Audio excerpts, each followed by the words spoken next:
নমস্কার দাদা, আমার নাম কুণাল রায়। হাওড়াতে থাকি। হাওড়ার দাশগুপ্ত নামে একটি জায়গায় বসবাস করি এবং আমি বাংলা অনার্স নিয়ে থার্ড ইয়ারে রিসেন্টলি পড়ছি এবং পার্ট টাইমে সাথে সাথে একটা সংস্থায় কম্পিউটার হার্ডওয়ার্ক এবং নেটওয়ার্কিং নিয়ে পড়াশোনা করছি। তাই এই সংস্থায় আমার স্যার যিনি আমাকে হাতে খড়ি দিয়ে পড়ে সব জিনিস শিখিয়েছে, আমার স্যার এবং স্যারের বন্ধুরা মিলে তাদের সাথে ঘটে যাওয়া একটি রিসর্টে সত্যি ভৌতিক ঘটনা আজকে তোমাকে আমি শেয়ার করছি আমাদের এই হরর টকিজে। কিছু ব্যক্তিগত কারণের জন্য স্যারের নাম এবং যে সংস্থায় আমি কাজ করি সে সংস্থার নাম গোপন রাখলাম। আমি স্যারের মুখ থেকে যেভাবে ঘটনাটি শুনেছি ঠিক সেভাবেই আমি তোমাকে লিখছি। ঘটনাটি আজ থেকে বহু বছর আগে, ওই ধরে রাখো 2010। তখন আমার স্যার কর্মসূত্রে গুজরাটে থাকতেন। কিছুদিনের ছুটিতে স্যার বাড়ি ফিরে এসেছিলেন এবং বাড়ি ফিরেই স্যারের বন্ধুদের সাথে তারা জুনপুট নামে একটি জায়গায় ঘুরতে গিয়েছিলেন। প্রসঙ্গত বলে রাখি, জুনপুট যেতে হলে কাথি স্টেশনে নামতে হয় এবং সেখান থেকে নেমে পড়ে ট্রেকারে করে ভ্যান স্ট্যান্ডে যেতে হয় এবং সেখান থেকেই জুনপুট রিসর্টে যেতে হয়। এবং স্যাররা এখান থেকেই রুম বুক করে গিয়েছিল, তাই ওইখানে গিয়ে স্যারদের কোনো প্রবলেম হয়নি। বাট একটা কারণ, ওইখানে গিয়ে পড়ে যে রিসর্টের ম্যানেজার যে রুমটি স্যাররা এখান থেকে বুক করে গিয়েছিল সেটি না দিয়ে ঝিনুক নামে কিছুটা ওই রিসর্ট থেকে দূরে একটা রিসর্টে স্যারদেরকে রুম অ্যাভেলেবেল করে দেয়। এই রিসর্টের রুমটা স্যারদেরকে দিল না। স্যাররা এবং স্যারের সব বন্ধুরা দুপুরবেলা খাওয়া দাওয়া করতে করতে নিজেদের মধ্যেই আলাপ আলোচনা করছিল। তাদের মধ্যেই একজন বলে ওঠে, দেখ, রিসর্টের ম্যানেজার কিন্তু এটা ঠিক করলো না, আমাদের অন্য রিসর্ট দেখিয়ে পড়ে অন্য রিসর্টে এসে ঢুকিয়ে দিল। এটা কিন্তু ঠিক করলো? তুই নিজে বল সুবল। আমাদেরকে যে রিসর্টটা দেখিয়েছিল আমাদের কিন্তু ভাই সেটাই চাই, বললে হবে না এখন শেষ মোমেন্টে। তখন স্যার বলে যে এই রিসোর্টে খারাপ কি আছে, কি সুন্দর পরিবেশ, কি সুন্দর আবহাওয়া, কি সুন্দর খাওয়া দাওয়ার সব সিস্টেম এবং ওদের সার্ভিসও তো অনেকটাই ভালো এখানে। তাই আমাদের তো কোনো প্রবলেম হচ্ছে না রে ভাই এখানে। আর তো কটা দিনই বা থাকবো, তাহলে থেকে যা, কি আছে। আর মেনলি সব থেকে বড় হচ্ছে আমাদের তো কোনো অসুবিধা হচ্ছে না। এখানে আরেকটা বন্ধু বলে ওঠে যে না, এটা আমাদের একটা ইগোর ব্যাপার, কেন আমাদেরকে অন্য রুম দেখিয়ে পড়ে এমনি অন্য রুমে ঢুকিয়ে দেবে, যতই ভালো রুম হোক আমাদের ওই রুমটাই চাই। তুই এখন যা ওই ম্যানেজারের সাথে তুই কথা বল, কারণ তুই রুম বুক করেছিলিস, তুই এখন গিয়ে পড়ে ম্যানেজারের সাথে কথা বল, আমাদের কিন্তু ওই রুমটাই চাই যেটা আমরা দেখে এসেছিলাম। এই সময় সবাই বাকি যেসব বন্ধুরা ছিল সবাই বলে হ্যাঁ আমাদের ওই জুনপুট রিসোর্টটাই চাই, তুই যা, তুই এখন কথা বলে আয় যা। তো সবার কথা মতন স্যার রিসেপশনে যায় এবং ম্যানেজারকে গিয়ে পরে বলে যে দেখুন, আমাদেরকে একটা রিসোর্ট দেখিয়ে পরে আরেকটা রিসোর্টে শিফট করেছেন, এটা কিন্তু ঠিক না। আমাদের কিন্তু যে রিসোর্টটা দেখানো হয়েছে সেই রিসোর্টে যদি না দেওয়া হয় আমরা কিন্তু পেমেন্ট করব না, আমাদেরকে ওই রিসোর্টটাই দিতে হবে যেটা আমরা দেখে এসেছিলাম। প্রথমে ম্যানেজার বলতে থাকে যে না, ওই রিসোর্টটা দেওয়া যাবে না, ওই রিসোর্টে প্রবলেম আছে, প্লাস ওই রিসোর্টটা অনেক অগোছালো, আপনারা থাকতে পারবেন না ওইখানে। কিন্তু স্যাররাও অনেক নাছোড়বান্দা ছিলেন, স্যাররাও নিজেদের কথা থেকে হেলে না, স্যাররাই বলে যে না, আমাদেরকে যে রিসোর্টটা আমরা দেখে এসেছি আমাদের সেটাই চাই, আপনারা যত সমস্ত সব জঞ্জাল আছে সব পরিষ্কার করে দিন। তো স্যারদের অনেক জোরাজুরিতে ম্যানেজার বলে ঠিক আছে, আপনারা যখন আদৌ বলছেন আমার কথা কোনো কিছু শুনবেন না, তো ঠিক আছে, আমরা ব্যবস্থা করে দিচ্ছি, সব জঞ্জাল সব পরিষ্কার করে দিচ্ছি, আপনারা নিজেদের সমস্ত সব ব্যাগপত্র গুছিয়ে নিন, সন্ধ্যেবেলা আপনাদেরকে ওই রিসোর্টে নিয়ে যাব।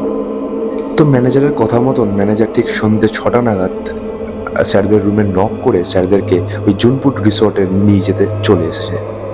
তো শেষমেশ জুনপুট রিসোর্টের সামনে এসে পড়ে বিশাল একটা লম্বা গেট এবং গেটের ভেতর দিক দিয়ে কালো লম্বা করে একটি ভদ্রলোক বেরিয়ে আসে এবং স্যার ও তার বন্ধুদেরকে বলে যে আমি এই জুনপুট রিসোর্টের কেয়ারটেকার এবং আপনাদের সমস্ত দায়িত্ব আমার। স্যাররা বলে ঠিক আছে, আপনি আমাদেরকে রুমগুলো দেখান। তো স্যাররা টোটাল যেহেতু 6জন ছিলেন, তো স্যাররা 2টো রুম বুক করেছিলেন। স্যারের বর্ণনা অনুসারে রিসোর্টটা 4তলা ছিল, কিন্তু অনেকটাই চওড়া ছিল রিসোর্টটা এবং সেই পুরো রিসোর্টে স্যারেরা 6জন ছাড়া আর কেউ ছিল না। স্যারেরা দুতলায় খাবার খাওয়ার সময় দেখে যে নিচতলায় একতলায় সমস্ত রুমের তালা মারা এবং ওই তালাগুলো অনেক দিন ধরে ঝুলছে, কারণ সেই তালাগুলোতে জং ধরে লাল হয়ে একদম কালো হয়ে পড়েছে। তো কথা মতন স্যাররা দুতলায় যায় এবং স্যারদেরকে পরপর দুটি রুম দেওয়া হয়। এবং আশ্চর্য, যে দুটি রুম দেওয়া হয় স্যারদেরকে, সেই দুটি রুমের পাশাপাশি যে সমস্ত রুমগুলো আছে সেইগুলোতেও অনেক দিন ধরে তালা মারা। তো রিসর্টের কেয়ারটেকার স্যারদেরকে সমস্ত রুম দেখিয়ে দেওয়ার পর শেষে যখন যাচ্ছে, ঠিক তখন যে কেয়ারটেকার স্যারদেরকে বলে যে প্রতিদিন এখানে রাত 11টার পর কারেন্ট চলে যায় এবং আপনাদেরকে বিনা কারেন্টেই গোটা রাতে থাকতে হবে। সেই ভোর 5টার সময় আবার কারেন্ট আসে এবং স্যারদেরকে বলে যে এখানে খাবার দাবারের কোনো সুবিধা নেই, তাই আপনাদেরকে বাইরের থেকেই খেয়ে আসতে হবে। তো স্যাররা দেখে যে ঠিক আছে, সময়টা যখন জানুয়ারি মাস, শীতকাল, পাখা চালাবার কোনো তো প্রশ্নই আসছে না আর কি। তো এই কথা শুনে পরে স্যাররা রাজি হয়ে যায়, শুধু তো রাত্রিটুকু ব্যাপার। তো স্যাররা ঠিক করে যে তারা বাইরের দিকেই খেয়ে আসবে এবং কেয়ারটেকার এটাও বলে যে রাত্রেবেলায় কেউ যদি কপাটে কড়া দেয়, কেউ যেন বাইরে না বেরোয় এবং বাইরে যদি একান্তই বেরোতে হয়, কেউ যেন একা না বেরোয়, সবাই মিলে যেন বাইরে বেরোয়। স্যারেরা এটার কারণ জানতে চাইলে কেয়ারটেকারটি বলে যে এখানে অনেক কুকুর বা বেড়াল আছে যারা রাত্রেবেলায় এসে পড়ে কপাটে কড়া নাড়ে। তো স্যাররা কথাটা এত গ্রাহ্য করে না, স্যাররা তিনজন করে দুটি রুমে চলে যায় এবং কোনো অসুবিধে হলে তারা আগে ফোনে কথা বলবেন, তারপর একসাথে বাইরে বেরোবেন। তো এই কথা মতন স্যাররা নিজেদের ঘরে চলে যায়। রাত তখন 11:45।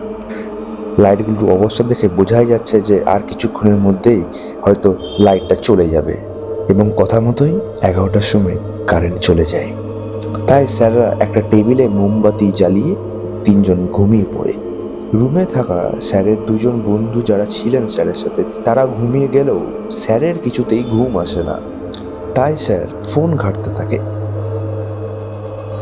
বিগত 5 থেকে 10 মিনিট কন্টিনিউয়াস ফোন ঘাঁটতে স্যার লক্ষ্য করে জানলা কপাটের মধ্যে কেউ যেন ঠক ঠক করল। তো স্যার ব্যাপারটা এত গুরুত্ব না দিয়ে ভাবলো যে হয়তো হাওয়ার কারণে কপাটটা এমনি হলো, তাই আবারও মোবাইল ঘাঁটতে শুরু করে দেয়। কিছুক্ষণ পর স্যারের যখন খুব জোরে টয়লেট পায়, তখন স্যার বাথরুমে ঢোকে এবং বাথরুমে ঢুকে পরে স্যার দেখে যে একটা কালো অবয়ব সরে চলে যায় এবং স্যার যখন বাথরুমে ঢুকতে যায় তখন পেছন থেকে বাথরুমের দরজাটা ধপ করে বন্ধ হয়ে যায়। স্যার অনেক চেষ্টা করে বাথরুমের দরজাটা খোলার, কিন্তু কিছুতেই খোলে না। স্যার চিৎকার করে নিজের বন্ধুদেরকে তুলে পড়ে বাথরুমের দরজা খোলার অনুরোধ করে, কিন্তু খোলে না। স্যার বহুত চেষ্টা করে পাশের রুম থেকে নিজের বন্ধুদেরকে ডেকে পড়ে দরজাটা খোলার চেষ্টা করে, সবাই মিলে দরজাটা খোলার চেষ্টা করে, কিন্তু দরজা খোলে না। যেন দেখে মনে হচ্ছে দরজাটা কেউ টাইট করে ধরে আছে এবং বাথরুমের ভেতর থেকে টপ টপ করে কল দিকে জল পড়ছিল, যেন দেখে মনে হচ্ছে কেউ সদ্য কল বন্ধ করে এসেছে, যেন কেউ সদ্য বাথরুমে চান করেছে। স্যারের বন্ধুরা স্যারকে বলে, তুই আমাদের রুমের বাথরুম থেকে টয়লেট করে চলে যা। তো কথা মতো স্যার বন্ধুদের বাথরুম থেকে টয়লেট করে এসে শুয়ে যায়। পরের দিন সকালে সব কিছু ঠিকঠাকই চলছিল। হঠাৎ একটা ট্যুরিস্ট বাস এসে ক্যাম্পাসে এরিয়াতে এসে দাঁড়ালো, কিন্তু আশ্চর্য, বিকেল হতেই সেই ট্যুরিস্টরা ওই রিসর্ট ছেড়ে চলে যায়। রাত্রি হতে আবার সেই সমস্যা, রাত্রিবেলা কারেন্ট চলে যায় এবং রাত হলেই দরজায় কড়া নেওয়ার শব্দ এবং এবং আজকে যেন শুনে মনে হচ্ছে দরজা কড়া নেওয়ার আওয়াজটা আরও জোরে। তো স্যার পাশের রুম থেকে নিজেদের বন্ধুদেরকে ফোন করে বলে যে এবার আমরা সবাই একসাথে ঘর থেকে বেরোবো এবং সবাই মিলে এই সিচুয়েশনটা কেয়ারটেকারকে জানাবো এবং সে হয়তো ইচ্ছে করে এইসব কাজ করছে। এবারে স্যাররা সকলে একসাথে মিলে দরজা খুলে বাইরে বেরোয়, কিন্তু সেখানে কাউকেই দেখতে পায় না, কারণ ওইখানে যদি কেউ থাকতো তাহলে সে ওই ব্যালকনির রাস্তা ধরেই নিচে যেতে হতো, কিন্তু সেখানে কেউ নেই। এবং স্যারের কথা অনুসারে রিসোর্টটা এতটাই উঁচু ছিল যে ওইখান থেকে ঝাঁপ দেওয়া অসম্ভব এবং কেউ যদি ঝাঁপ দিত তাহলে তার মৃত্যু বা হাত পা ভাঙা অনিবার্য। কিন্তু সেখানে কেউই ছিল না। এরপর ঘটে আসল ঘটনা। বিশ্বাস করবে দাদা, আমার গায়ে কাঁটা দিচ্ছিল যখন আমি স্যারের মুখ থেকে এই ঘটনাটা শুনছিলাম। গেটের থেকে একটা তরল পদার্থ স্যারের পায়ে ঠেকে স্যার সঙ্গে সঙ্গে ফোনের ফ্ল্যাশ লাইট জ্বালিয়ে পড়ে দেখে নিচে লাল রঙের রক্ত। এই ঘটনাটি হওয়ার পর স্যাররা এতটাই ভয় পেয়ে গেছিল যে স্যাররা সবাই মিলে স্যারদের বুকিং করার পাশের রুমটাতে মানে স্যারদের বন্ধুদের পাশের রুমটাতে একসাথে মিলে 6 জন একটা খাটে শুয়েছিল, কোনো রকমের রাত্রি কাটায়। এবং পরের দিন সকাল হইতেই স্যাররা সকলে মিলে কেয়ারটেকারকে পুরো ঘটনাটি বলে এবং এর আসল ব্যাপারটা জোর করে জানতে চান। তারপর কেয়ারটেকারটি বলে, আজ থেকে প্রায় 2 বছর আগে স্যার 2 জন লোক একটা মেয়েকে খুন করে ফেলে ওই রুমের মধ্যে। এই ঘটনাটি শোনার পর স্যাররা ওই দিনই জুনপুট রিসর্ট থেকে বাড়ি চলে যায় এবং এরপরও স্যাররা জুনপুরে ঘুরতে এলে ওই রিসর্টে আর কোনোদিন থাকে না। এটাই ছিল ঘটনা দাদা। ঘটনাটি বিস্তারিতভাবে বলতে গিয়ে একটু বড় হয়ে গেল। নিজের মতন করে গুছিয়ে আমাদের হরর টকিজে শুনিয়ে শোনার অপেক্ষায় রইলাম। ধন্যবাদ দাদা, ভালো থেকো। তো এই ছিল ঘটনা। সকলের আশা করি ভালো লেগেছে ঘটনাটি। লিটারালি ভালো ভালো ঘটনা পাচ্ছি না। ইনফ্যাক্ট কোনো ঘটনা সেরকম তোমরা ঘটনা পাঠাও। ঘটনা পাঠাতে গেলে কী করতে হবে? মেল করতে হবে হরর টকিজ মেল ইনবক্সে, দ্যাট ইজ horrortalkies008@gmail.com। এখানে তোমাদের জীবনের সাথে যদি কোনো ঘটনা ঘটে গিয়ে থাকে সেটা নির্দ্বিধায় তুমি পাঠিও। আমি সেটা অবশ্যই আমাদের হরর টকিজে শেয়ার করবো, যদি সেটা আগে কোনো কোথাও শোনানো না হয়ে গিয়ে থাকে আর কি। তোমরা ঘটনা পাঠাও, কেন তোমাদের থ্রু দিয়ে কিন্তু আমাদের এই হরর টকিজ চলবে এবং চলছে আর কি। যাই হোক, তো ঘটনা পাঠাও, ভালো ভালো ঘটনা পাঠাও এবং সেগুলো আমি শেয়ার করব। কেন ঘটনা না পেলে কিন্তু হরর টকিজ কন্টিনিউ করা অসুবিধা হয়ে যাচ্ছে লিটারালি আর কি। ব্যাপারটা হচ্ছে আর 20টি বা 19টি নাম্বার এপিসোড পরেই কিন্তু হরর টকিজ 100 নম্বরের ওপর এপিসোডে, তাই এবং 100তম এপিসোডের জন্য আমি অনেক কিছু প্ল্যান করেছি।